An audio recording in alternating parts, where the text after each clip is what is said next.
Hello, everybody. This is Mike here, and you're listening to the All Metal Mode podcast.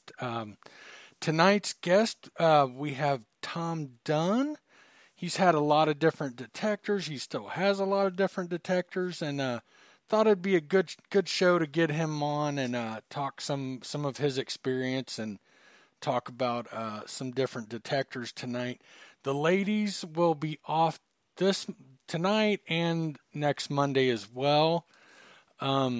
So I will be taking over the shows. As far as I know, I'll be doing the show next Monday as well. So there is that.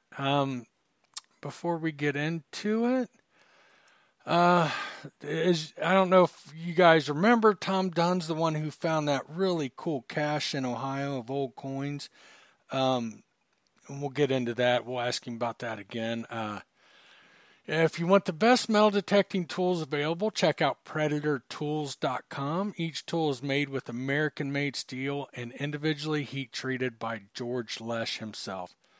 Check out PredatorTools.com or give Pam a call at 856-455-3790. Don't forget, check out allmetalmode.com, articles, forum, join the forum. We'd love to have you on there if you'd like to talk more in depth than what you're used to on social media. Join us. There's some good conversations going, some good threads. Dirt Digest magazine, free online magazine. Check it out. Great article by Gypsy this month on the new Garrett Apex. And there we go. So, Tom, remind us again about that cache. What was the newest coin? I think the newest one was 1843, and that was like a $50. I'm pretty sure it was 1830 something. No? No, it was 1843. They ranged, I think, from 1772 to at least the date I could read off any of the reals was 1772, and then the $50 went up to, I think, 1843 was the newest, and it looked kind of mint, so I'm guessing it was probably buried right around that time. Wow. That's incredible. That is incredible. So tonight we were going to, you and I talk metal detectors quite a bit, and you've had a ton of them, let's be honest. You sure like buying different detectors and trying them out and stuff, don't you? Yeah, it's probably a sickness. Right, probably. No, I do. It's like, you know how the grass always looks greener on the other side of the fence. So you're thinking, this detector's going to be better. So you got to try it. Right. No, I get that. I'm the same way. I like trying different detectors. You and I talk a lot and stuff about it. Do you have a favorite right now? No, not really. I mean, I have ones that are favorites for different situations.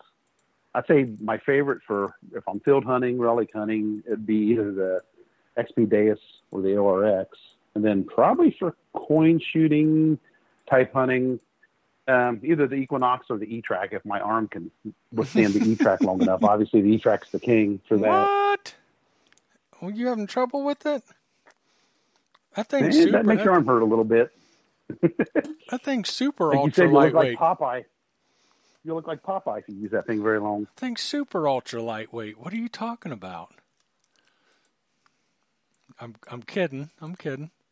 But it's a darn good detector. It is yes, a heck of a machine. Is. I'll tell you, to this day, it's the best detector I've ever used for silver coins, for finding those deeper hidden silver coins. I haven't found anything as good as it yet. Have you found much with it? Have you gotten it out much, or is it just too heavy? I get it, man. After these newer detectors and everybody's more weight conscious, it is a beast to swing. Yeah, after you swing the ORX or Deus for a few minutes and you pick that thing up, it's like, oh my gosh. But yeah, I've used it quite a bit. I actually found a real actually in a park, but I don't know how it got there. Like it looked like it's like a 1 real maybe. Yeah, in a little park here not far from here, and I found it with that. It's like, you're right, it nails silver. It does. I still also I still like the Garrett detectors too. I still like the Max and I like the Pro. It's hard to beat the AT Pro for just an all-around detector. It is. Yeah, it is a good all-around. Now, speaking of that, how does the AT Max, in your opinion, compare to the Equinox, like 800? They're kind of different. I like them both. The Equinox is that thing I kind of have a love-hate relationship with. I like it, except I do not like that VDI scale on the thing. It's just, I think it's too compressed, and you end up digging a lot more. At least that's in my case. I'm getting to be an old man. I don't want to dig as much. Right. I'm fat and old. I don't want to dig. I'm with you. I'm like you. Right. But then the Max is definitely not the same animal as a AT Pro. It's a lot hotter. The tones are different on it. A lot of people want to crank it up, and the kind of secret on that machine is don't crank it wide open. Back it off a little bit, the sensitivity on it. Yeah. But it's kind of funny because the VDI on it will jump around a lot, but if you hit a good target with it, the VDI usually is pretty consistent. So then you kind of know, hey, this is probably something good. The AT Pro I had was kind of like that. The VDI got real stable on like coins. I remember I don't know what here it does, but they do it right. I remember it would be jumpy, and then when I started to get to hang, it's like, whoa, these coins are really hitting close and keeping a real tight VDI. So, yeah. So you've had we got George Kinsey in the room, and if he read the title, George, I just want you to know he's not used as many detectors as you, sir. George is the king. I'm nowhere near there. Right. Well, you and I quite often talk about detectors, and I thought, let's do a show. Let's do a show. It's good to see George on. But now you that's right. You have a love-hate relationship with the Equinox. I did find that silver horde with it. That was the detector I was using that day. Oh, was it really? Yeah, it was the Equinox I was using. The thing about the Equinox, and I had a 600 at first, and the 600 I found they're basically the same machine, but there's some tweaks that you can do on an 800 that really make a difference sometimes. I can basically set that 800 by setting some of the tone breaks and the volume and some of the things that you can't set on the 600. I can set that thing, and I can basically cherry pick with it. That's nice. And you can't quite do that with the 600 as easily. Yeah, I've heard that. So do you think it's worth having 800 over the 600? If you're a person who just wants to turn on the machine and not mess with it, maybe not. But if you're one of them guys who likes to get into settings and tweak stuff, then yeah, the 800 probably is the better choice. Yeah. I still haven't used either one extensively. I've seen them in action. I've played a little bit, but I don't know. Yeah, you held mine that one time, actually, when you was here in Ohio. Oh, I didn't use it. No, you just held it. You said the same thing I did. I don't like the grip on it also. I will admit that. I think the grip angle is weird in my hand. And I even showed you that, how after you use it for a while, your hand seems to slide up on it, and up on the top part of your hand seems to rub on the bottom of the housing of the actual detector. Some people sell like donuts to put there. Yeah, I used a 600 for a bit with an aftermarket shaft that I'm not sure which shaft, but man, it made a world of difference. World of difference. Yep, it does. I've got a different shaft on mine, but the bad thing is that grip on it. Since that's where the battery is. That angle on that grip is kind of fixed, so you can't change it. Ooh, George has that new Tarsaci, I think. I'm not sure how to say it. Tarsacci. Ooh, boy, I've been hearing a little bit about that. I'd be really curious to hear about that. Maybe is there actually a detector George hasn't owned? I think he's had every one of them, hasn't he? Probably. Darn near. We'll have to get him in, and I don't know much about that Tarsaci, but I've heard about it a little bit lately. Not heard about it. I've seen it mentioned and stuff, but I don't know. Interesting. I've been around seeing a lot of detectors. There for a period of time I wasn't detecting, but when I was a kid back in the 70s, I used to detect with my father, and I was used to the old blue box whites machines. That's what everybody used back then in the early 70s. Right. That's funny. Yeah, you've been doing it quite a while. What about? I had to look up that detector he was doing. That's why I kind of paused. I'd like to know more about that Tersace. We'll have to go. I have to con George to get back on. And see if he'll talk about it soon. Get a field report. Mm-hmm. Have you heard about that Tersace or I don't know how to say No, that's a new one. That's a new one to me. Yeah. He said new I do have technology, best yet in hot iron infested ground. Whoa. And he's used the XP and all that. That's Yes, he pretty says it's wild. good. That'd be good. Yeah, that's pretty impressive to hear. Now, you have a Tesoro. Which Tesoro do you have, or do you still have it? Yeah, I still have it. I have a Vaquero. The Vaquero. That's the one that's got the real fine ground balance, isn't it? Yeah, it's like 10 turns or something like that on that potentiometer. Mm-hmm. People either love that one or hate it, and a lot of people hate that one. But, there is a mod that you can do to add a locking. I guess a lot of guys put on the locking pot, so once you get it set, it doesn't tend to, Drift. wander out. Yeah, yeah. I've never gotten good with that thing. I know a lot of guys like it, and I've tried using it. I've tried using it in the field, but it seemed like all I did was dig a lot of iron with it. So, which is not typical of most Tesoros, I don't think. So, now I love the Tesoros for for field hunting. You know me, but I took when I was in Ohio this last time. I took my little Mojave, and that one did great in the fields. Man, I was really impressed with it. I actually hunted with some people with some high-end digital detectors and things, and I'll tell you what, it did good. It performed or did better in some situations. I thought I had my Rudis. I took several back, and it did really good in the field. I'll tell you another one that did really good in the field that kind of surprised me because they just came out with those smaller coils.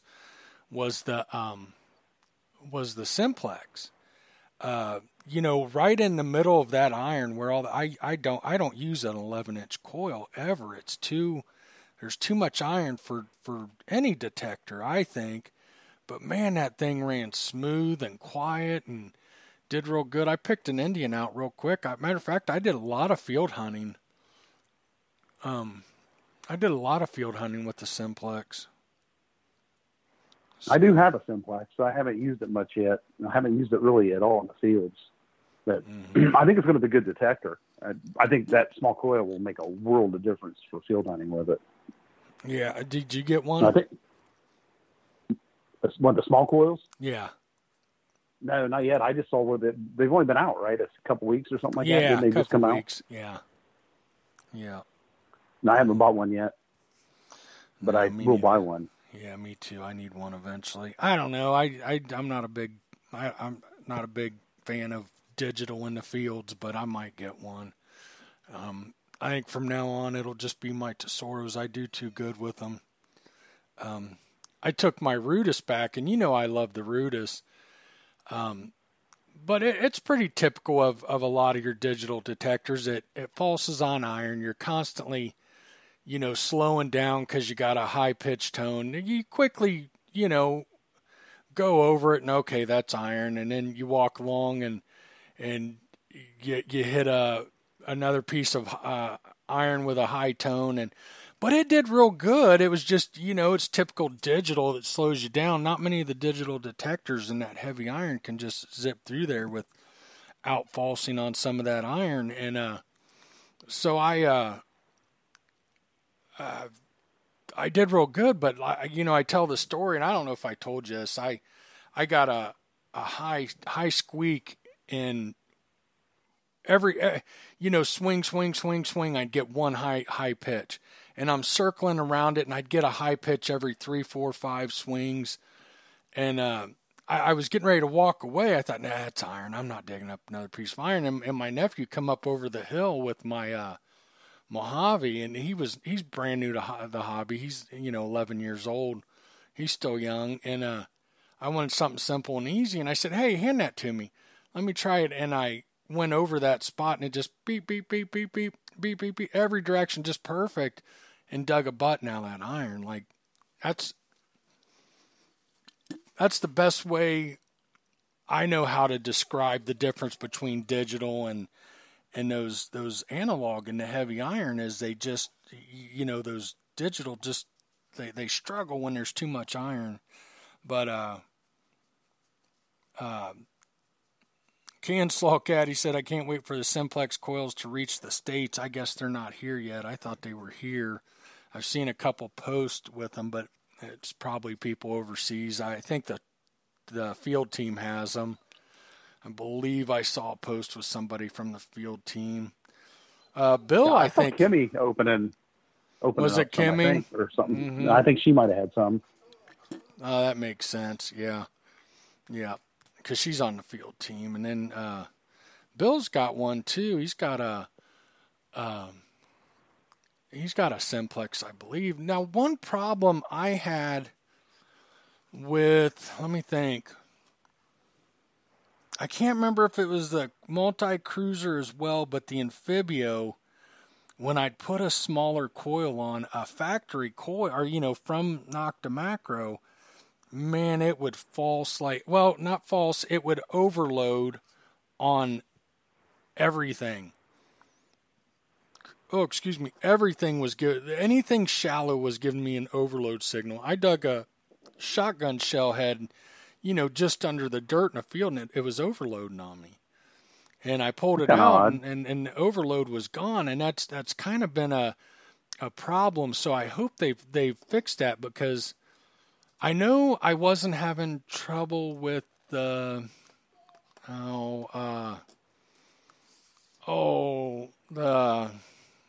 what was the Nokta? My brain's dead today. That's the tough thing about doing evening shows after you've been around a little demon nugget all day. Your mind, my mind's just not there.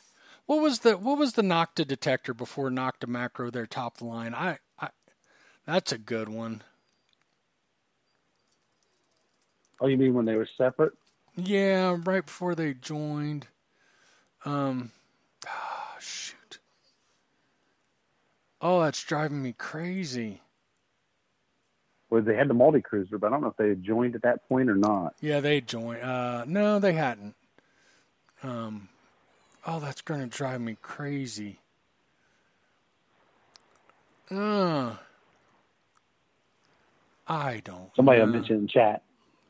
Yeah, somebody. What was Nokta's big detector before they joined? Impact. Yeah, there we go. Jeez. Yep. Now I never had problems with the smaller coils on that with that one.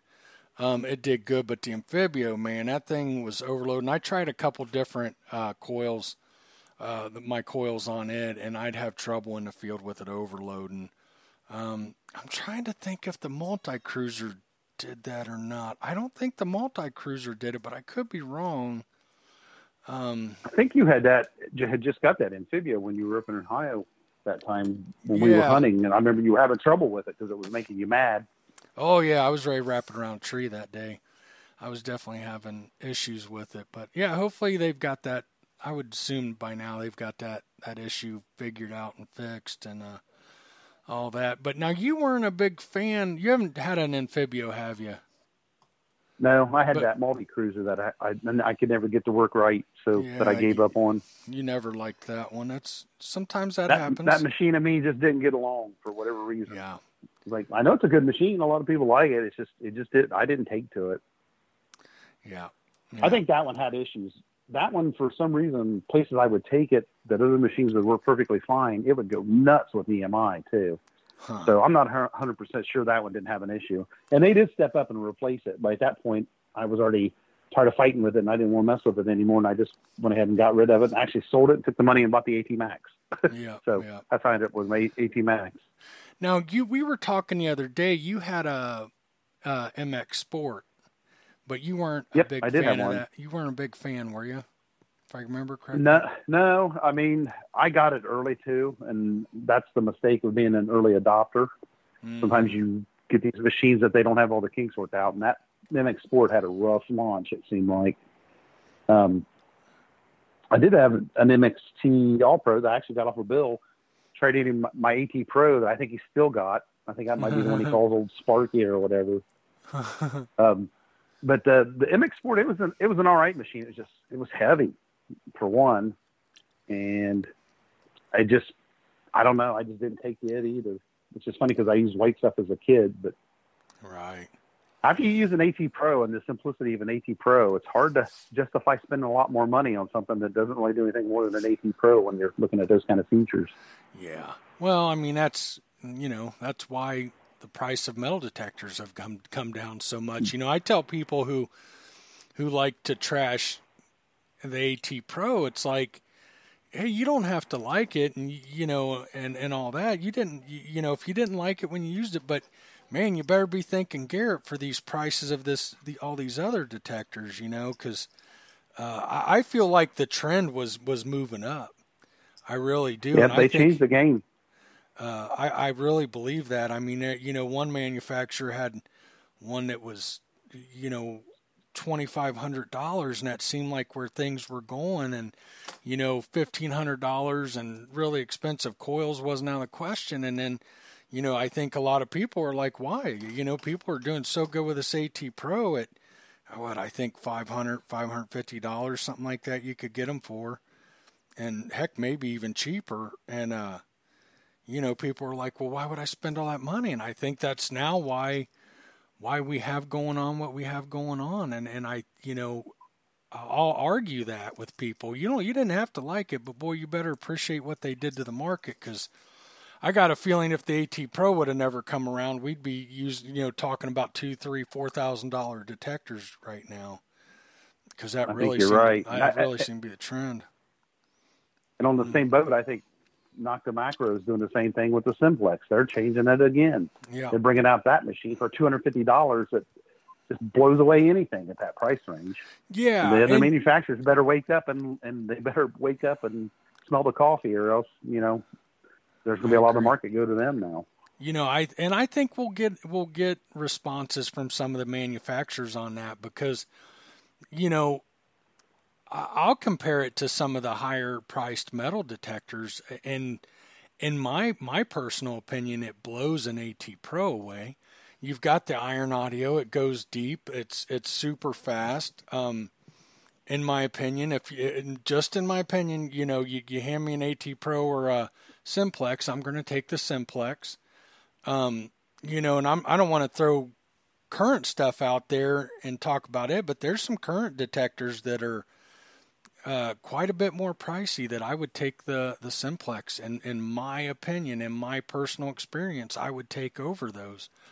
And I think that speaks volumes for Nokta Makro. And I think, I agree. I think the manufacturers better take notice, and like they did with when their response to the AT Pro, I think eventually we'll see a response from other manufacturers on this. Well, yeah, the Apex is about ready to come out. I've got mine pre-ordered, and I'm hoping it'll be a good machine. I think that multi-frequency, there's something about it. That's one thing I'll say about my Equinox. There's something about that multi-frequency that it does pull stuff out of areas where people hunted. You'll find stuff where in places you think there's nothing left. It's been picked clean. I don't know if it's stuff that's turned on its side or if it's stuff that's masked or what it is, but there's something about that multi-frequency that is some sort of little magic secret sauce to it. That Apex, when they announced the Apex and they called it an Apex, man, they lost me. They did. I thought, I'm not interested. That's a entry-level detector. But then I started, then they started talking about the features on it. And I thought, well, it checks the boxes off for me. But, A-Series is just synonymous. Everybody thinks of entry-level detectors I do anyhow. I mean, maybe not everybody, but I think most people think of economical entry-level detectors, but I'll tell you what, after hunting with Gypsy and seeing what that detector will do in the afternoon, I put my detector away and I just followed her around. And I was really, really impressed with it in the iron. It worked better in the iron than probably in the iron we were in. It worked better than anything I've ever seen in my personal experience. It was just lightning fast. It wasn't getting hung up on iron. Now, my experience is a couple hours of walking with her. Okay, I haven't used one. I haven't swung one myself. But you could hear all the iron, just dinging away. And then she'd get a high tone. And I know one thing. I don't know if it was anything. It might have just been a wadded piece of copper, a little piece of copper. I mean, as we dug that hole, it's like nail, here's another nail. It just nails everywhere. And it just hit that piece of copper like nothing. Sounded wonderful on it. So I think, and boy, I say this a lot, but I want people to know it's just, it is, it's my opinion. We all have different opinions and everything, but I think their biggest hurdle with that detector is going to be getting people to understand it's not what we've come to expect out of the Ace series. And I feel like Garrett kind of put a hurdle out there for themselves from the start with calling it an Ace. Because after talking to Gypsy, after hunting with her, I want one. I was very impressed. Very lightweight, well balanced. Man, that thing is super fast in the iron. It's got the iron audio. Again, this is a couple hours of my following her and watching her, but I also trust her opinion greatly. And all of our talks have been very positive. And, if they weren't, I wouldn't be bringing this up. I wouldn't say anything. And Gypsy would tell me honestly, but she loves it. And she tells me what she loves about it. And, going back to sites she's hunted, she's taken other people and picking good stuff out. She's really, really impressed with it. And I trust her opinion greatly. I know she's in Florida right now. I think I just saw a post earlier. She's taking the Apex out on the beach in the morning to try it out. So can't wait to hear about that when she gets back. I'm sure she'll talk about it on the podcast. And that's a good thing. So that should be a good test for it. See how it works on the sand, on that saltwater sand. That's a big test. A lot of detectors. That's one thing about the Equinox. A lot of people that water hunt around, saltwater love the Equinox for that. They say it works very well. Yeah, exactly. I know a lot of people were upset with Garrett that the Apex wasn't waterproof. As long as it's weatherproof, as far as, I can be out and it starts to downpour and it's not going to hurt the thing, I'm fine with that. Yeah, I've got enough other machines I can pack out in the water if I want to go out and wade in the water. I think that's a sign to us, a good indication that they're not done with their lineup and they're working on other things. In my opinion, I could be wrong. I don't know, but yeah, I'm the same way. I'm sure there'll be an Apex. I'm sure there'll be a AT Pro version of the Apex. Something that will be in that AT line. I would suspect. Yeah, I'm with you. I think it's coming, but I'm the same as you. Even a lot of people I know that hunt with a single detector. I wouldn't want that. It's not waterproof. When's the last time you were in the water? When's the last time you submerged your detector? Well, never. Well, what do you care if it's waterproof then? I don't. I mean, if you're not a go into water up to your chest, I don't know why so many people are beating it up because it's waterproof, because it's not waterproof. I'm kind of surprised by that one because I know a lot of people that use the AT Pro, that use the Simplex and other waterproof detectors that don't get them wet. A lot of 800 users Equinox, let's go with the Equinox, don't get them wet, have no intentions of getting them wet, so I don't know. But I do think that is another hurdle just because in the minds of the people, I think they expect everything to be waterproof now, Well, once again, Nokta Makro come out with a $250 detector that's waterproof. Right, exactly. Basically, it does everything. They set the bar, and now everybody else is going to have to respond. Mm-hmm.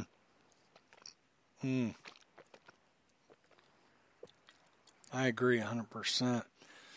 Chat is crazy tonight. They're talking about beavers. Evidently, George hit a beaver with an ace and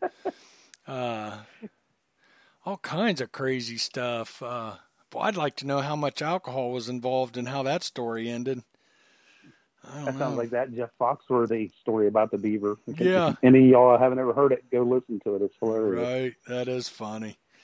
Yeah, I got a good beaver story. My cousin, considerably younger than me, second cousin, my cousin's daughter, when she was a teenager, she went home and her front of her car was about totaled. And she told her dad she hit a beaver right down the road, and there ain't beavers around here. You didn't hit a beaver. And, yeah, I did, Dad. That's what I did. Well, he didn't believe her. Well, the next morning he stopped by, had her take you out there, and pulled into the closest house and was looking for the beaver. And the guy come out, can I help you? And he told the guy what happened. And he said, oh yeah, a huge beaver. It was laying in the ditch, and I went and buried it for all the other animals got to it, and he went and dug it up, and it was a great big beaver. He had to see it for himself, but it about totaled her car. I got a funny one too. My neighbor has a pond right beside me, behind me, and he kept trying to chase this beaver that was out there because it was chewing down his trees that he planted around the pond. I'm in the house one day, and I hear boom, and I run out there. He's got that beaver trapped in like the little drainage ditch that goes into the pond, and he shot it with a shotgun. Oh, that's funny. And he pulled it out. He got it out of there. It crawled out, and it was a huge beaver. I mean, that thing weighed 50 pounds. Thing was amazing. They get I was like, huge. well, I guess he won't eat your trees no more. They do. They get huge. I didn't know beavers got that big, but anyhow, we probably ought to get back on topic. But what else have you had? As far as metal detectors, I'm trying to think. What else do I have right now? Well, I've got the E-Track. Well, I just bought one of those this spring. Where I told you I picked up a used one. You're welcome. I've got And I warned you. Yeah, my arm isn't thanking you. So right. I've got two ORXs, and I think you even told the story on here why I ended up with two, because I bought one and I wanted another coil. Well, the coils are $300 for those things for the ORX, and I could get a whole detector, another detector for $600. And I'm like, well, I might as well just buy another detector and have a spare head unit and spare set of headphones and everything with it instead of just buying a coil. Yeah. I have my Deus. Oh yeah. Now, do you have any extra other coils for it? Well, yeah, because I'm trying to think. I have the white HF coil, and I have the two X35 coils. The HF coils are 9-inch, and then I've got the 9-inch X35 and 11-inch X35 coil. Okay. That's always been my biggest problem with the ORX. Or I'm sorry, with XP, is everything is so expensive, man. You want another coil, and it's almost, some of them are $400, right? Yeah, they've come down a little bit. It seems like now they're about $300. But even like the headphones, if you want those, the headphones are like $300 if you want to buy a different pair of headphones for it or whatever. Mm-hmm. That's my problem with it. That's one thing I've loved about Nokta Makro since discovering them is, the multi-cruiser and the Amphibio, for example. I think there's 6 coils available for that from the factory, including two or three concentric coils, which, if you've ever listened to the show and me talk detectors, I love concentric coils for certain. I like them detecting. too. And I love that they do that. A lot of manufacturers don't even offer, there's only a couple. That's another thing about the Equinox series, there's 3 coils total? 3 coils. And I have the 6-inch for mine, but I didn't get that, the 15 or whatever it is. I've never bought that one yet. Yeah. I love a good... I think it would be so top heavy. Yeah. Oh, yeah. I hunt a lot of fields with my favorite usually, unless I'm in super heavy iron, which then I'll go to a 5 or 6 inch coil or 4.5, 5 inch, whatever, 4.5 to 6. Let's go with that. Most sites I'll hunt with an 8 inch. I might put on an 11 when I get out of the iron real good. But to me, an 8 inch concentric in the Ohio fields is about perfect for what I want to do. And being that it's a 6 inch coil, most sites I can hunt with an 8 inch. You're covering more ground with that 6 inch, and that's something that's kept me, from really trying that, because I'm more of a relic hunter these days than anything. I mean, I'm not saying I won't go hunt for coins, but it's hard for me to justify a detector that I can't get the kind of coil I want for it. For what little coin hunting and stuff I do. Yeah, the 9 inch on the Deus and the LRX, those work actually pretty well in the fields. They're not too bad. Do they? Any bigger than that, they'd be getting too big, but they're close enough to an 8 probably. I know they make that one a little elliptical one. I wouldn't mind. I don't have one of those. I wouldn't mind having one of those because I think it would work well. I was in a field with a guy with a Deus with the 9 inch coil, and I was in there. I was hunting worst iron infested site I've ever hunted. So I will say that about it. But I was in the most concentrated area with an 8 inch coil on my Outlaw, and I was getting through it. And I have smaller coil, but I was about 300 yards from the car in muddy field, and I'm like, we're only going to be here like another hour and a half. I'm going to make it through with that 8 inch coil. It was a site that I would have liked to have ran a 5 or 5.5, whatever coil. And, but I was getting through it with the 8 inch coil. I found a lot of, although nothing good, I found a lot of scraps of copper, found like a musket ball or two. I mean, I had a handful of stuff that come out of there. And with his Deus, with the 9 inch coil, he would come in and try to hunt it and turn around and walk out. He couldn't manage it. And it's like, what do you do? Go spend another $300-400 on another coil now? Like that's where I struggle with the XP stuff. I guess if you have the money, is it worth the wait and the performance? Probably. Because I know they do perform well. That ORX is very impressive in the fields. Absolutely. So, yeah. But I think when you've been hunting all day and your arms are tired, you're getting tired of swinging a heavier detector. When you pick that thing up, then it's just like there's nothing to it. You feel like you're swinging a stick back and forth. Right. I think you need to trade me something for that Tesoro of yours. If you're not going to sell it, I want to try one. I could probably do that. Everybody loves them, everybody loves them or hates them. I'd sure like to see why. I'd like to give it a go. If I remember right, they do drift, don't they? It's real easy to get off the ground balance or something. I think they were made more for mineralized ground, if I'm not mistaken. That's why it's got that fine tune. I don't know. You know me, I love trying new things. There's a lot of videos out there on those, I think on that specific one where guys like super tune them, so they call them, on that specific one where they I think they ground balance it where it's perfectly ground balanced, and they crank that potentiometer like a quarter turn or a half turn back, and that makes them a little hotter. Yeah. It's been a while, but I've seen some videos. I also know somebody had some schematics and things, or I don't even know if you need a schematic for that, but how to put in a switch that won't move, like a click type knob or a pot. Yep. So it's funny because I know on the Tesoro stuff, there's the two different types. There's the 4-pin and the 5-pin or whatever coil ones. Yeah. And the ones that you have, the Outlaw, is the one that everybody loves. Yeah, the 5-pin. And I think the Vaquero I think is the 4-pin one. I think I'm not positive. I don't know. I know. You and I discussed that.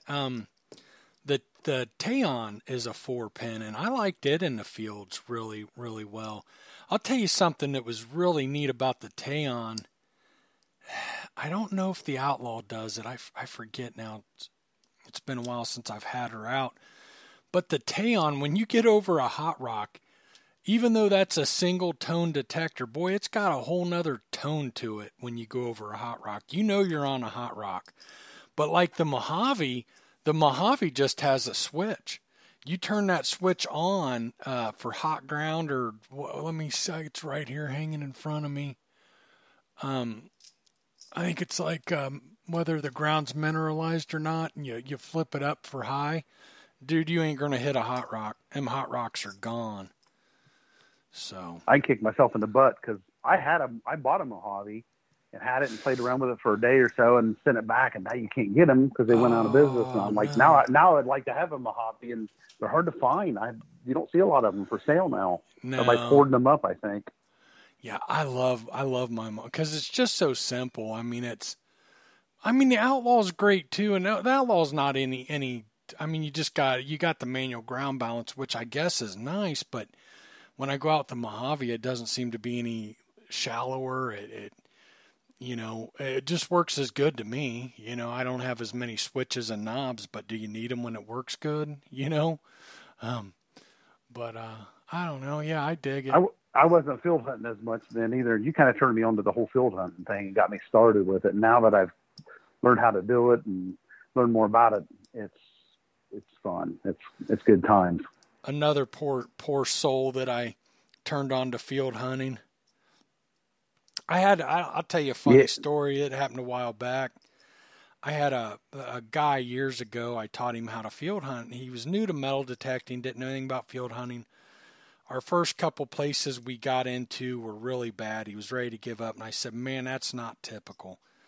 Let's hit another one." We hit the third one, and he was hooked. It was a real good site. And he's a real well-known relic hunter, field hunting in Ohio now, but I'm sure alcohol played a part, but he got into the All Metal Mode Facebook group one night and just trashed me. And, I need to quit showing the people around him how to field hunt and telling people about field hunting, and just went off on me about stuff. And I thought, man, what kind of person does that? Do you forget I taught you as well? Like, it's kind of hurt a little bit. I'm not going to lie. I was surprised by that, but had to delete him out of the group and everything.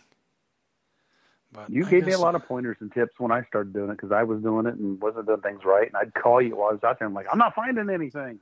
What pointers and tips? I just roam around aimlessly. What are you talking about? No, I'm kidding. So what? Like, but that time I was with you and Matt, you guys tormented me because you both found a coin and I didn't find a coin. Oh, that was yeah. I don't know if you guys remember. What was that? 2 years ago? Yeah, I think it was almost 2 years ago this fall. 2 years ago, we got together, a year and a half ago or whatever, and Matt and I, it was when Matt was doing the podcast with me, we were really razzing each other and saying how we were going to beat the other one and all this. And Matt was new to field hunting. Well, we hunted all day, and we had two sites. One of them we just couldn't find. I don't know what happened. And then towards the late afternoon, we went to another one. It was all on the same property. And we went to the other one, and we're still, it's just been a bad day you don't hit that many sites that don't produce, hardly anything. And it's a half an hour before dark, and Matt hits a seed at halftime. And I'm like, oh man, I'm going to hear it forever. I'm never going to hear the end of this. I'm getting stressed because Matt and I were really razzing each other, and I wasn't helping any either because I was kind of poking you more about it. Yeah, and I found a flying eagle, and in my opinion, the halftime beat it. But Matt's like, oh man, I don't think Matt had ever found one. And he thought that was really cool. So we called it a tie. But then we poured Tom into it and razzed him for the next week or so, the next 2 or 3 shows about how he didn't find any coins. And yeah, that was good times. Good times. I wasn't even part of your guys' trash talking. Nope, that was the worst part. Nope. Like, then you turned on me. But you sure got dragged into it, Yeah. I was using the Equinox that day, and I had that VDI notched out that the Flying Eagle would have come out. I swear I walked over that thing. But after that, I learned not to notch that out. And since then, I have found one in the field. So with the Equinox, as a matter of fact. So can you imagine? And fatty Indian heads also come in at the same VDI as those. If you notch out a 15 on an Equinox, you will miss fatties and Flying Eagles. There's a tip, guys, if you didn't know that one. In the fields, don't notch. Man, I don't notch anything out but iron. And I'll run a machine wide open with iron volume. You just don't know what's in the ground. I know George discriminates some in the heavy iron, but for what little junk I find, to me it's worth it because I've found really cool small buttons and things like that I'm glad, I didn't overlook that came in really low. I don't know. That's me. I dig it all in the fields. Anything that repeats, Any tips for Stevie, Stewie? Any tips for finding Wheaties? Go metal detect parks and schools that from the turn of the century. Man, they still have a lot of them in there. A lot of times. Yeah, they do. It's weird. Wheaties on that Equinox, they can be various different VDIs too. So you can't just think they're going to be in one area. Like the greener looking ones will be like higher, more up closer to silver. Yeah. Whereas the ones that are not as green looking will be, down with a little bit lower. Yeah. George said, don't. I find them, I leave. I'm pretty much where George is now. When I start finding Wheaties, I'm disappointed. I mean, everybody's got to start somewhere, but I would say if you're being honest, you're not making a joke. I mean, parks and schools, man, or place. Find you a school that turn of the century that's still standing.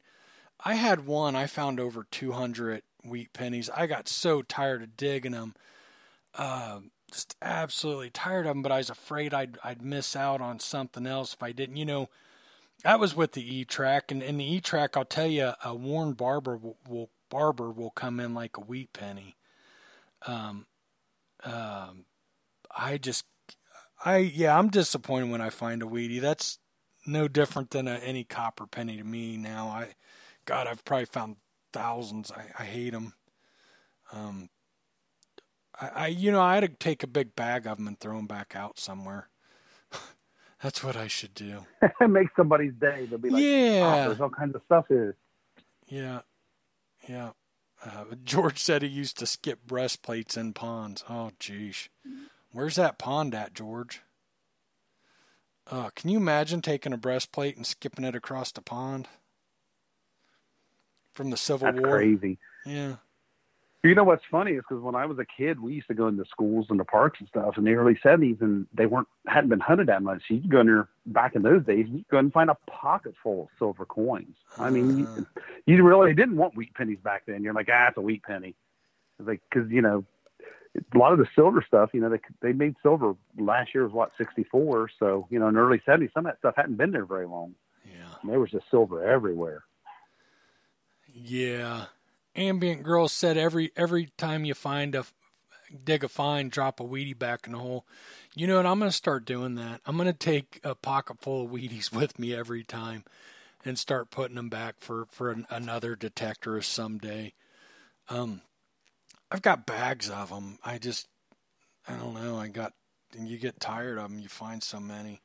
You should get you some all metal mode tokens made up, and you can just drop the all metal mode token down in there. Then they'll bring them up. Yeah, I know people have done silly stuff like that. I dug KG and Ring Air are famous for doing that with those Anaconda tokens, I think. Oh, no kidding. Yeah, I've heard they found them things everywhere. Huh. That's funny. I Didn't know that. What else? What other detectors have you had besides the old blue ones? Trying to think. I've still got an old Fisher in there somewhere. The old one I got in the late 70s. Oh, I don't even know that's the model right. number. I remember we looked that up and tried to figure out. It still works. Huh. It's a real old one. Oh, yeah, I do have a Technetics Patriot, too. That's a good little detector. I haven't used it enough, but I know it's basically a Fisher F70, and it's a good little machine. Oh, I think at one place that I've hunted a lot, and I dug a barber and several Indian heads in an area I know that had been hit hard, and I don't know, just it seemed to pull them out. Which the Patriot, right? Yep, the Patriot, the Technetics. It's basically the Fisher yes. F70, and they just rebranded it. Bill Marsh turned me on to that was just the F70 with the different name. If I recall,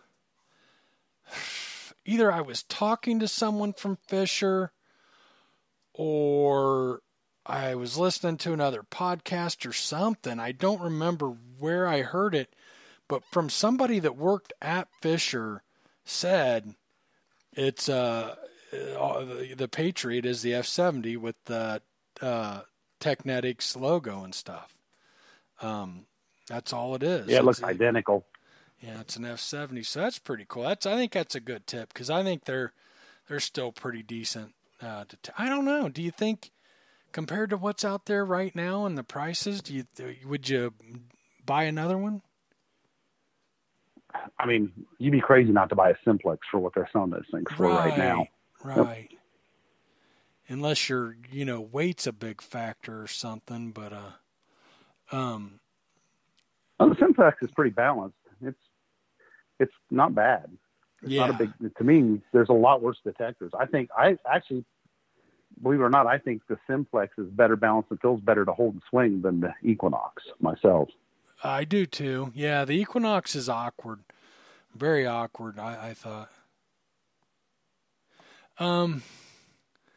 Bill said he loves the Technetics Greek series, great little detectors for the price. Yeah, I know him and I have talked about that, and I'd like to pick one up sometime before they're gone. I know I am not a fan of the T2. I've had, I think, 3 of them now. And man, that's one. And I kept getting them because it's like, okay, this time I'm gonna master this detector. And I think it's just not for me. You know what I mean? It's just not a detector for me, man. I know people have done really good with them and like them, and I know people that still use them, still like them. You ever used the T2? No, but you're right. That's one of the most loved relic hunting detectors. It seems like everybody loves that thing. They either love it or hate it. Yeah. One of those deals. Yeah. I have thought about buying an F75, but I'd never bought one of those. Then it's confusing because they have so many different models of them. You got to try to figure out which one's which if you're looking at them. We got 2 people saying they love the Technetics. Guys, look, so many cool things have been found by so many people using the T2s. Please don't think I'm putting it down. It's just, I don't know, man. I've had so much trouble with it. Like, understand, I'm pretty good about picking up a detector and learning it real quick. And it's like, I just could never get it adjusted out right to where I felt like it was running good for the situations I was in. I had let me think. I think I had 2 of the old green T2s. Then I had the T2, was it T2 SE? I think was the last one I had. And it was better with EMI. Way better. But man, I just still, it just wasn't for me. No, I know it's simple. But the way it talks to me, man, like, I don't know, like going to a park, and I know they're more of a relic detector, but they're just, man, they're chatty. Turn the sensitivity down, and I was still dealing with a lot of chatter. VDI numbers all over the place. Depth gauge, I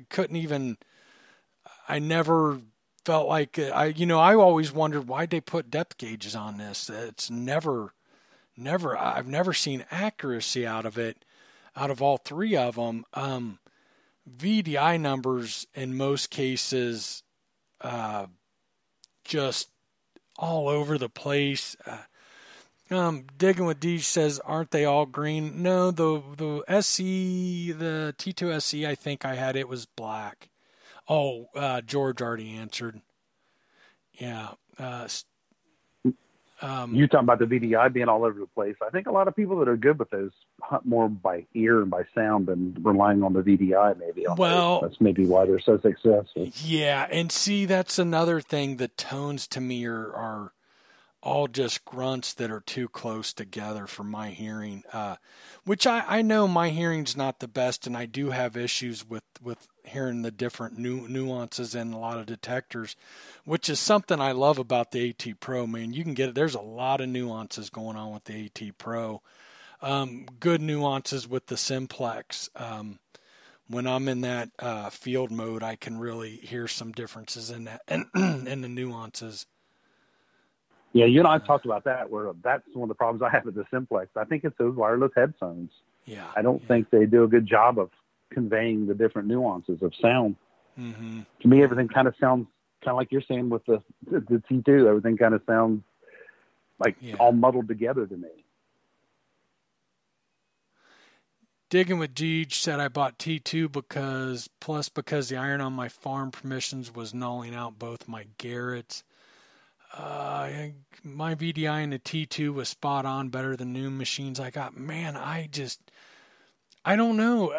Look, guys, I want you to know I'm not trash talking. I'm telling you. I mean, keep coming. Tell me more. I couldn't. I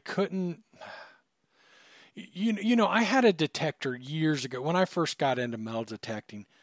Hottest detector out. Everybody loved it. Everybody was finding good stuff with it. I never liked that detector. I just, and I think that's something to keep in mind. That's a good topic. Just because everybody else loves something or a lot of people like a particular detector, you might be different and it might not mesh well with you.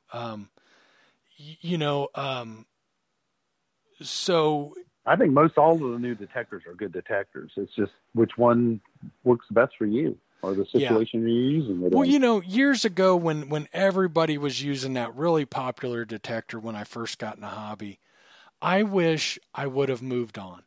It just wasn't for me. And it's not that it was a bad detector at all. It just wasn't for me. And by the time I got to the T2, that's kind of where I was at. I put enough time in to where I felt like, man, if I don't get it by now, it's just me and this detector aren't going to mesh. But that is like my nemesis. It's one of the only detectors I've ever used that I've never liked. So that's just me. But I know, believe me, when I tell people I'm not a fan of T2s, man, they come out because I get it. I mean, too many people found too many good things with it. You got another good point there. That is another good topic. Is how many hours do you put on a machine before you give up on it? That's a good question because some machines you take too quickly and others it takes you a long time to catch on. Every machine seems different too. Then you're thinking, well, have I not spent enough time with this machine? Am I giving up too early on it or what? Well, I mean, these days after having a lot of different detectors in my hand, if I put 5 hours on it and I'm not starting to catch on and understand it, something's not right because I understand the different settings and what they're, how to interpret them and how they're going to affect the machine on most metal detectors. And, I started adjusting out and figuring it out. And, I couldn't tell you the last detector I used where it took more than 5 hours to start really understanding it. Now I have some that I have more time on. When I was in Ohio, I went back with a detector. I'm not going to say its name. It's a new detector I got to do articles, write a review. And I probably put 20 hours on it before I said, don't like it. Can't do a review of it. Here's why. But I could tell you why and what I had done to try to get it to do what I needed it to do to no avail. Before I said it, it's just not cut out for what I'm doing. So, but that's really tough, but one to answer because it matters your experience level. I feel like a lot of people gave up on the AT Max way too early. They didn't take the time to learn it, and they jumped ship, and they were going to the Equinox like crazy and stuff. And not putting the Equinox down, but I feel like a lot of them hated the AT Max they didn't take the time to learn it. And that's, when you have enough experience, let me turn down the gain or the sensitivity. Let me try. I don't like these tones. Let me try fixing these tones. Let me, do this. Let me make sure I ground balance repeatedly. Let me make sure I'm in good ground, and then trying to figure out why it's doing what I don't like and start working. I mean, the Rudis, for example, is a very, out of the box, the Rudis is a great detector. But if you want to get the most out of it, you really got to start tuning it. And, not as complicated, but as many settings as there are in that detector, I can pretty much tell you everything for different scenarios of how I'm going to set it up, what I want to change it to. But, some detectors, they don't, you change those settings and you try to tweak it and you're still not getting out of it what you want. I think it's time to get rid of it, but you got to try, you said you got to turn the sensitivity down. Gypsy loves her AT Max, and she told a lot of people, you're running your sensitivity too high. It's too hot of a detector. Well, so many people did that and then loved it. Well, you got to know, you got to think it through sometimes. What's it going to do if I drop the sensitivity? Now, sensitivity is tough because so many people hate to drop the sensitivity on any detector, but I'm telling you, so many people tend to run it much higher than they need to on any detector. And I don't understand why they don't drop it down. I'm just rambling. Jump in there. No, you're right about the Max, because a lot of people had AT Pros and bought those Maxes and thought it was going to be exactly like an AT Pro. It's not an AT Pro. It's a different animal. As a matter of fact, I got a friend of mine, a mutual friend of Bill's, the guy is really good with an AT Pro, and he got a Max, and he did not like it and would not use it. And then I finally gave him a few pointers, said, hey, try doing this and this. And now he uses it way more. He uses it probably about 50-50 with his AT Pro. Yeah. But everybody expected it to be an AT Pro. It wasn't an AT Pro. It's a different animal. Mm-hmm. I think it's closer to the AT Gold from what I've heard people say. I've never had an AT Gold. Yeah. I know the AT Gold was pretty hot. I used it some. Digging with Deej says you can drop sensitivity down to 10 on T2 and it still goes deep. I don't know how low I went on the T2, but I even talked to people at Fisher that detect. I'm not going to throw any names out there, and they try this, try that, and I don't know. Did I somehow get 3 bad T2s? I mean, because that's what it felt like to me. Depth gauge, throw it out the window. VDI, super jumpy. Tones like you'd feel like you're zeroing in on something, and then a whole nother tone would come in and overtake it, and try to back up and find that other tone, and you can't find it. And I've had years of wiggling around finding targets, and it felt like I was constantly chasing stuff that wasn't there. And but Bill said something about Monday, Friday T2s. Maybe I always got a Monday and a Friday T2. Because, man, I just struggled hardcore with them. But well, your experience with that was about like my experience with the multi-cruiser. So yeah. Same kind of deal with me. Mm-hmm. Remember, I'd be calling you up saying, I don't get this thing. I think something's wrong with it. I don't know why I can't get it to zero in and work the way I want it to work. Yeah. But you loved yours. I And I think still there's do. something. Bill's right. There's that whole Monday Friday thing. Maybe you just got to multiple lemons. Yeah, I ended up selling my AT Pro. I'll be honest with you. For as much as I talk about them, I have very little time on an AT Pro. Um, Most of my experience, although I've used them, don't get me wrong, most of my experience is with hunting with guys with AT Pros and seeing what they're pulling out and hearing it and all that. So I've got a lot more experience with the AT Pro like that. But I felt like the one I got rid of was a hot one because I did hunt with it a few times before I sold it. But it was hot. It definitely got the job done, and it seemed to be a real good one. But I know Bill says that about the Garretts. You know, and something to think about.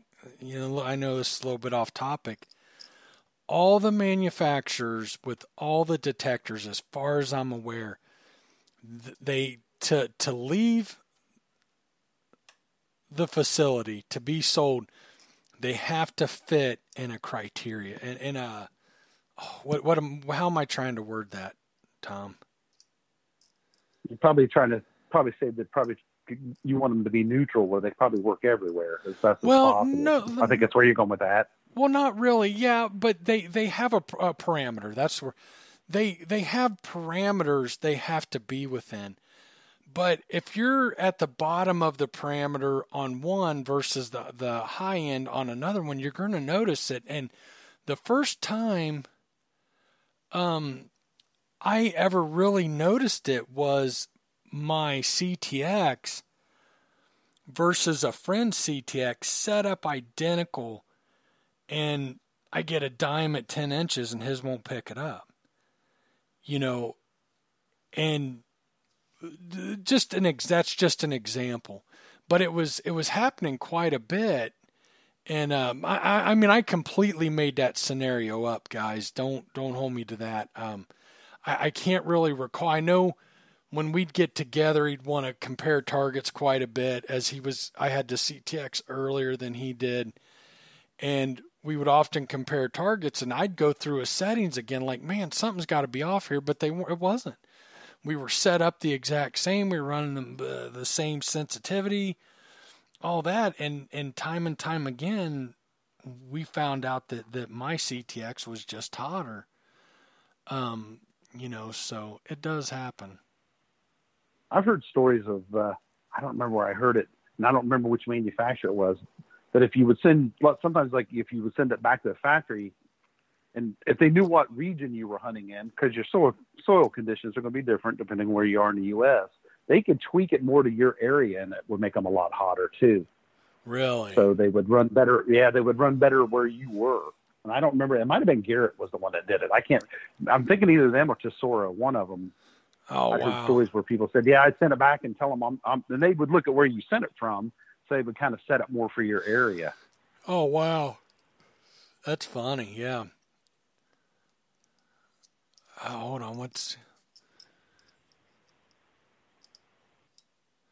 He said they were all over the place. The good ones came after the time they beefed up the arm cuffs on them.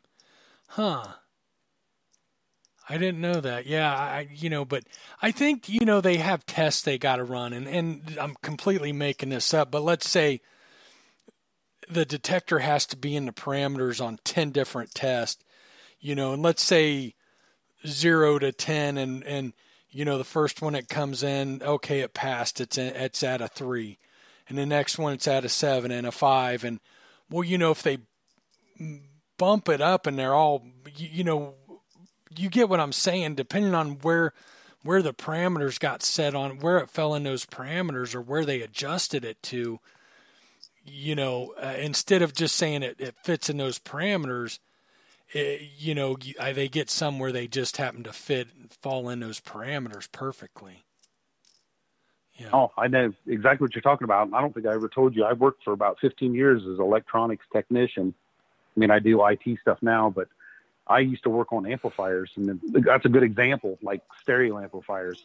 You can set the bias on those things, and there's a range. And depending on where you set the range, they'll sound different. So I'm sure they've got a range that they can set those detectors to, and if they set it at the, like you said, at the high end, it could probably be hotter, or vice versa. There's so many variables involved.